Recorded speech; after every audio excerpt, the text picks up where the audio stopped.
This is the Dallas Morning News.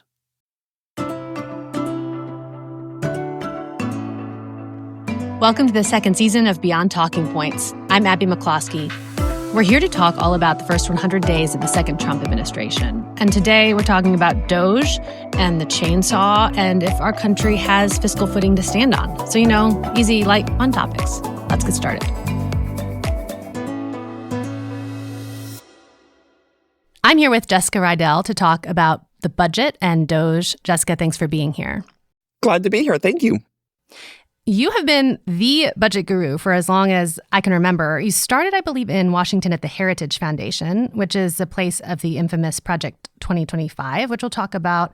But now you're at the Manhattan Institute in New York, and you've been there for a while, so your footprint is really all across the Acela corridor. And you know a thing or two about the budget and the right way and wrong way to go about fixing it. You've been involved in too many Republican presidential campaigns for me to remember. If anyone needs counsel about the budget situation, I'd argue it's this one. So let's get started. President Biden is out of office. Republicans control the House and the Senate. Trump is in the White House. Are we now on our way to balancing the budget? We are further than we've ever been, it seems like. This year, the deficit is about $1.8 trillion, which is about 5% of the economy. It was $580 billion the last time Trump entered the White House in 2017.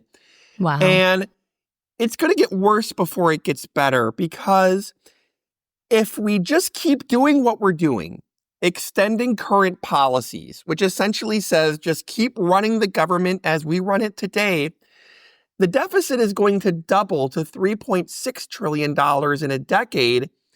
And if we add additional tax cuts, additional spending, if interest rates rise, we're looking at deficits well over $4 trillion a year within the next decade. So I wish I could say things are getting better, but we're really going the wrong direction.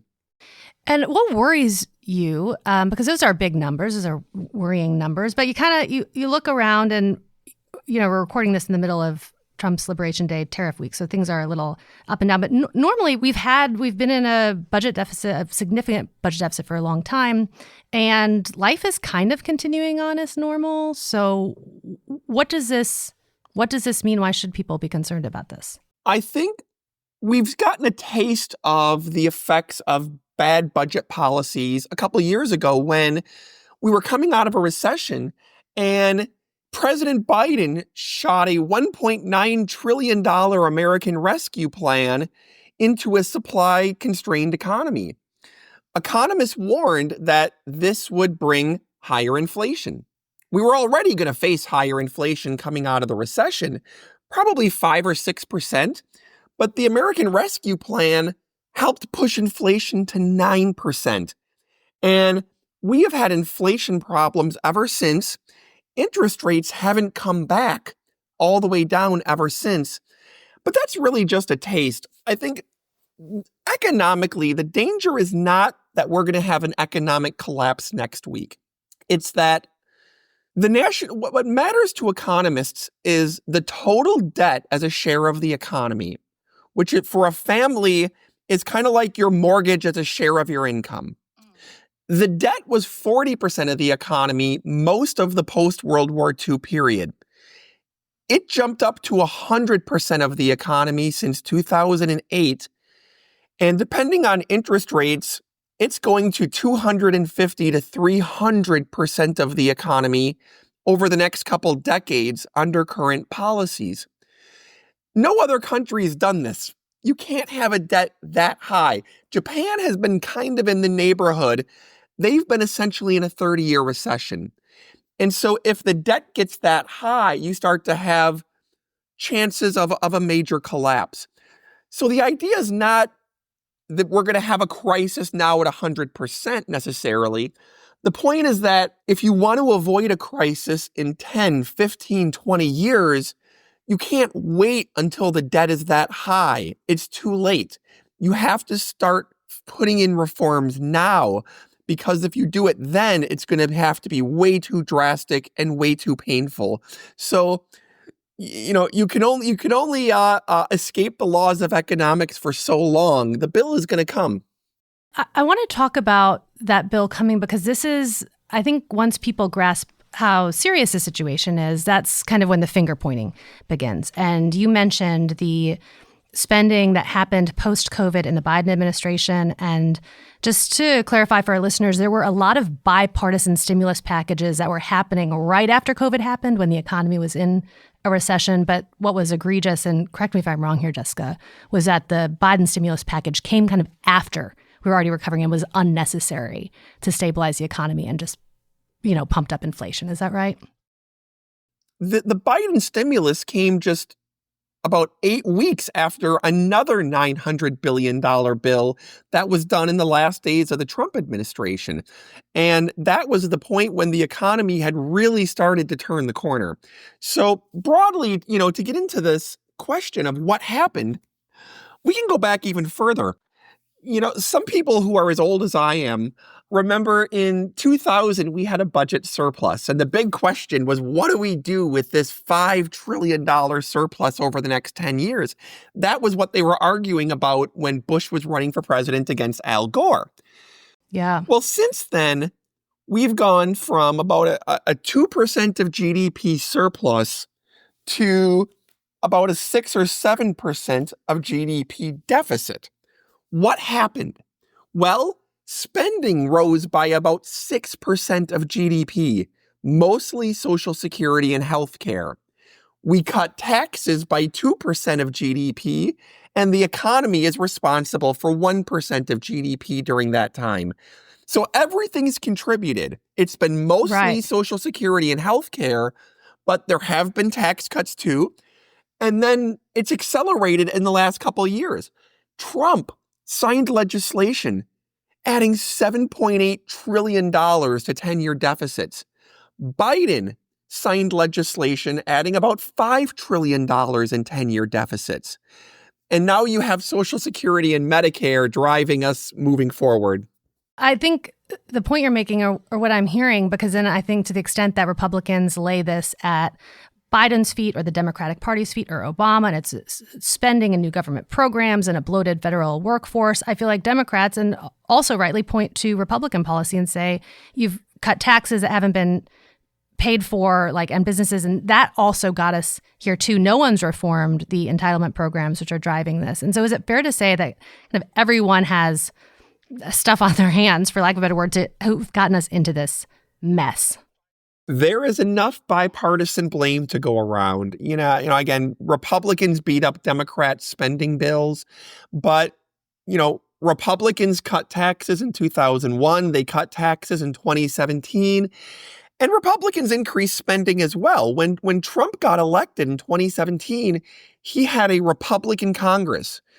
And in addition to cutting taxes, they hiked discretionary appropriations by 15% in 1 year. This is a Republican government. But there's also been a lot of debt that's been bipartisan because a lot of the debt in the last 20 years came out of the Great Recession and its response, and COVID and the response to that. And whenever we've had two major economic crises in the past 20 years, and both times the parties panic and pass huge bills. Maybe those bills are needed, in a Keynesian way, but the bill is still real, and the contribution to the debt is still real. That's an important point, and I want to talk about what to do with DOGE and the impact of tariffs and taxes and interest rates and all of that. But I just want to focus in there because it's actually the ability for the federal government to take on debt is a really important feature of our government. States have to balance their budgets, families do, but the federal government has this kind of safety net and ability to continue to borrow and not pay for it. Can you explain why that is and why that's a good idea, at least for certain types of spending? Sure, because when there's a recession or a war, it's really hard to balance the budget, and it's probably not the right time to do so. When there is a recession, tax revenues dry up because fewer people are working. And costs rise because you have more people collecting unemployment benefits and food stamps and all of those benefits. Sure. Economists would tell you that's precisely the wrong time to raise taxes when you're in a temporary recession. Similarly, Totally. when there are times where you're at war, you can't raise taxes high enough to pay for the war costs, and the economic effects would undermine your country's ability to finance the war. But the flip side of we have crises where you have to run deficits is an expectation that when the war is over and when the economy is growing, you'll bring down the deficits, you'll balance the budget, you'll even run surpluses. The idea is that you should be able to balance the budget over the long term, even if you're going to have some ups and downs. And what's scary about where we are now is we're at 1.8 trillion under peace and prosperity. Prosperity up until a couple weeks ago. We have a deficit going to 3 to 4 trillion a year under peace and prosperity. Because if we have a recession on top of that, or a war on top of that, then it really goes high. Well, let's talk about what to do about it. And let's start, of course, with DOGE. It feels like a black box to a lot of us. Is it legal? Is what it's been doing legal? What exactly has it been doing? Can you talk to us about DOGE, how to think about it? Yeah. When DOGE began, Elon Musk promised that they were going to cut $2 trillion out of a $7 trillion budget. Then he humbly reduced it to $1 trillion out of a $7 trillion budget. But those numbers were never realistic because 75% of all federal spending goes to 6 items: Social Security, Medicare and Medicaid, defense, veterans, and interest. And much of that is off the table. Trump doesn't want to touch Social Security and Medicare, and Republicans don't want to touch defense and veterans. You can't directly touch interest. So there was really no way you were going to cut $1 trillion or $2 trillion out of the remaining programs. Beyond that, Elon Musk and the DOGE website keep putting these calculators. We've cut $140 billion, so far, but they haven't verified it. If you actually look at their wall of receipts and go through it, they've only produced about $2 billion in verified savings. Instead, you have huge mathematical and accounting errors on their website. Things like cutting $8 million and accidentally counting it as $8 billion, or triple counting the same cut, or cutting spending that never existed, or cutting spending that expired 20 years ago. When you clear it all out, they've cut about 1/35 of 1% of federal spending. And even that may be illegal, because the reality is, if Congress passes legislation saying the USAID will spend $50 billion on these items, the White House and the executive branch are legally required to spend $50 billion on those items. They can move money around, they can cancel contracts, they have to spend $50 billion. So even the cuts that have been made may end up being reversed in the courts as an impoundment, which is a unilateral presidential cut of spending that Congress has already approved. So the savings are small and it's illegal. But ultimately, I think this is by design. I consider DOGE to be government spending cut theater, because when you look at what they're going after, DEI contracts, Politico subscriptions, federal employees, foreign aid, there are not much savings in any of those. But those are culture war totems for the MAGA base. And so I think the idea is more to excite the MAGA base than to actually save money. Yeah, and on that train of thought, I remember in his address to Congress the other month, President Trump mentioned that Social Security payments are going to essentially a bunch of dead or very old people, like people who are 300 years old. Is that part of the theater? Is that true? Are we able to find and get rid of billions and if not $1 trillion of waste and fraud and abuse? Budget nerds like me pull our hair out every day. There's so much misinformation being spread by DOGE. They claimed that we're sending hundreds of billions of dollars to dead people on Social Security because Elon Musk misread a database. No. They falsely claimed that the federal government sent Gaza 1.5 billion condoms at a cost of $50 million. This is not true. Well, and Jessica, just to stop you there, how do people know if it's true or not true? Because we're living in an environment where if you listen to certain news sources, that's what you're saying is right. If you listen to other news sources, what DOGE and Musk is saying and right, how is the normal person in flyover country supposed to know? Are these legit numbers? They don't have time between watching their kids and their day job to sort this all out. I think that's part of a balanced media diet, because you hear one media organization report these lines, but then you might find the other side's media do a full fact check. For instance, the 1.5 billion condoms supposedly sent to Gaza at a cost of $50 million actually turned out to be a $50 million grant to address AIDS in a region in Mozambique called Gaza. And somebody in the White House misread the Gaza in Mozambique for the Gaza in the Middle East and thought fighting AIDS meant sending them condoms. And if you have a balanced media diet, you're going to see one side make an accusation without backing it up and another side producing a huge fact check. And then you might get a holistic picture. Unfortunately, though, you're asking a lot of people to consume that much diverse media when they're busy with their job and their kids. The fact that you can't just go to one place and trust it anymore is a big problem. It's so sad. Well, let's talk about other ways. So I'm hearing you say DOGE is theater, the cuts they find, even maybe the legitimate ones, aren't necessarily material, by which I mean they will have almost zero impact on the scale of the federal debt that we're in. What about the impact of a few other things? I want to talk about the impact of tariffs and taxes and economic growth in the budget. So let's start with tariffs.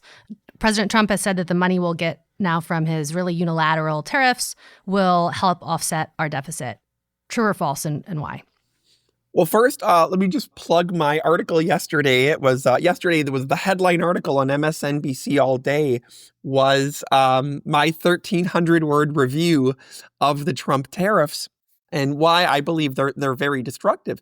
They're not going to raise much money. They're not going to save the deficit.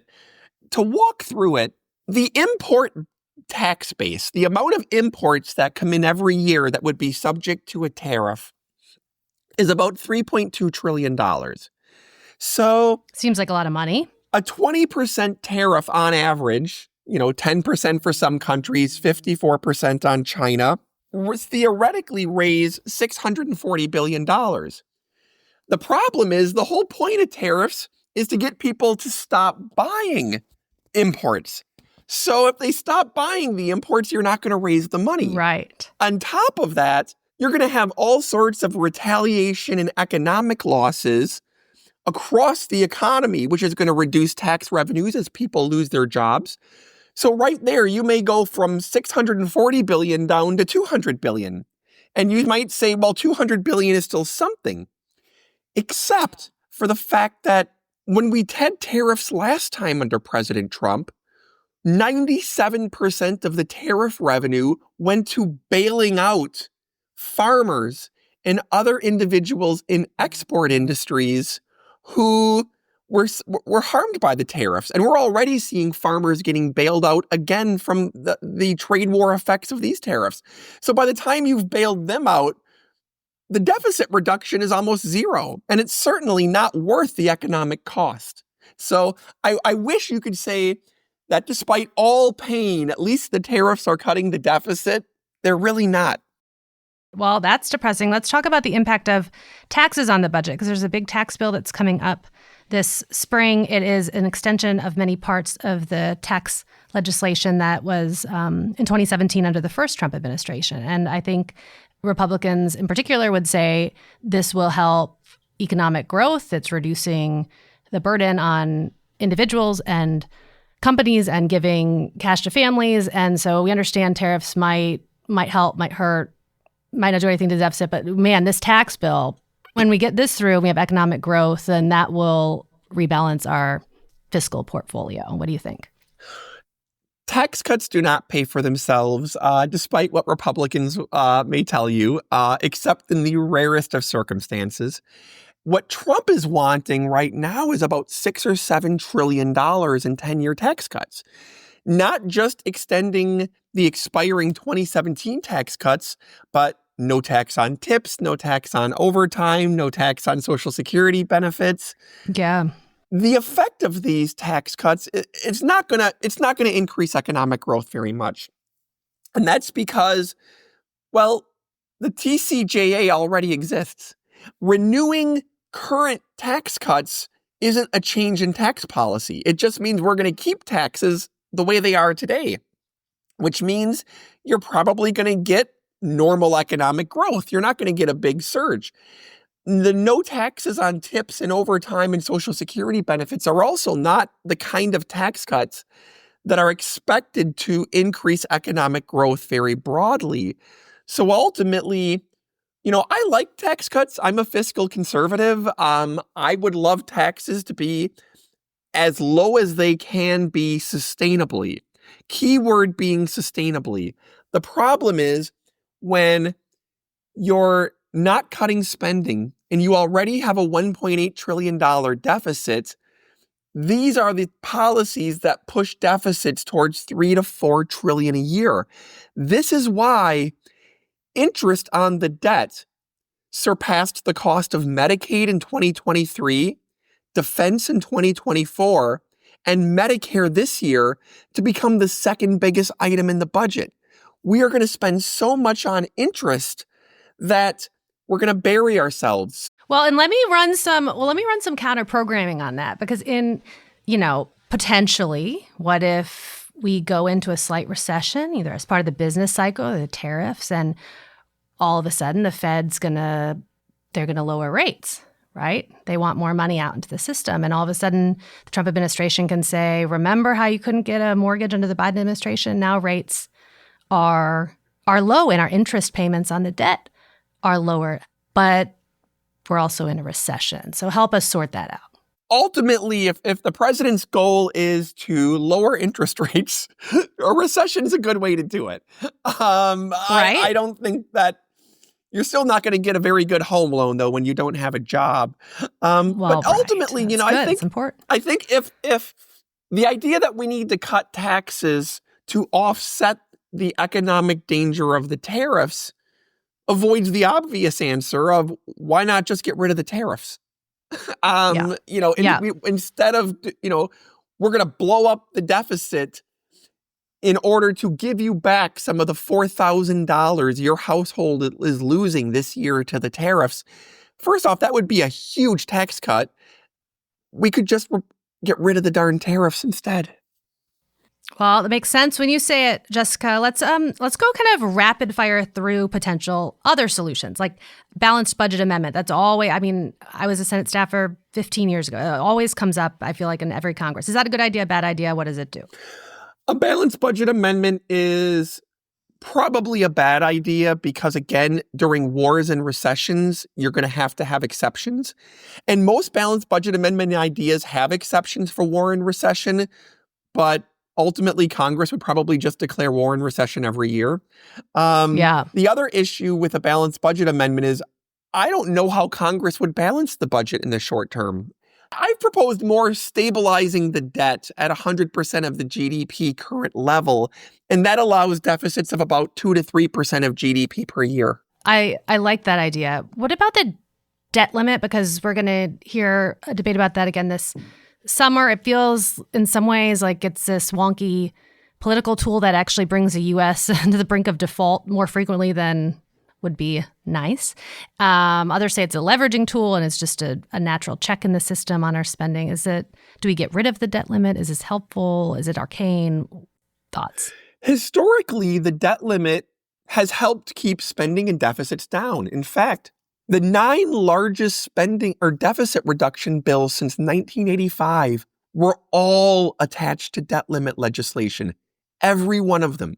The Wow. Graham-Rudman laws of 85, the George H.W. Bush read my lips tax hikes in 1990, the Budget Control Act in 2021, every one of them was attached to a debt limit hike. So it's been useful in the past, at least motivating Congress to say, look, we're going to raise the debt limit, but let's try to fix the problem. The challenge is, in the last 10 years, the debt limit has basically stopped being effective. Other than the Fiscal Responsibility Act 2 years ago, which put in some spending caps, Congress no longer really uses the debt limit in order to reduce the deficit like they used to. So my preference would be stop risking our ability to pay interest on our debt, stop risking default, and replace the debt limit with something else that can help constrain long-term deficits, like a cap on the debt. Like if we had a law capping the debt at 100% of GDP over the business cycle or something like that, we would still have something to address deficits without risking the full faith and credit of the federal government. And how would that, just very, very briefly, how would that work in practice? If we had a law like that in place and now we're going into a tax debate this spring, like how does that law have any teeth? Yeah, there would have to be some sort of legislation essentially projecting out the debt as a share of GDP over 10 years under a normal economy, and then some sort of rule against any legislation that would increase deficits above that level during that period. And, again, I say over the business cycle so that if you go over a little bit in recession, it's okay as long as you go, as long as you catch up later. You can do that by going by potential GDP instead of the actual GDP. Potential GDP, for non-economists out there, is just what the economy would be if we weren't in a recession. So you can do this. This is Congress can design this if they want. Okay, it's up for the taking. Attention, Congress. All right, Jessica, to close us, I normally ask what talking point, because this is beyond talking points, what talking point about the budget drives you nuts? And I'm guessing you, of all people, have a few. So can you tell me some of the talking points that drive you crazy in the space you work in? I wrote a full cover story in Reason last summer about, in budget deficits, everybody has one cool trick on how to balance the budget. Those are the talking points that drive me crazy. When people say, on the left, if you just tax the rich and cut defense, we can balance the budget. On the right, if you just stop funding Ukraine and foreigners and immigrants and welfare, you can balance the budget. Everybody has their one cool trick that if you just do the one partisan thing that I want to do that won't hurt me, but it'll just hit the other side, then we don't have to put everything on the table. We don't have to do the hard stuff. If they just do this, the problem is solved. It pulls my hair out because that's why we can't solve the problem, because everybody's married to their one cool trick that doesn't come close to solving the problem. Yeah. Well, that's a great one to end it on. Jessica, you write for, I think in the course of this conversation, you've had a piece for MSNBC, for Reason, Heritage, you're at the Manhattan Institute. You can do it all across parties and really cut through the mess to make sense of what's going on with the budget. So thank you so much for spending time with us today. This has been really fun. Thank you so much, Abby.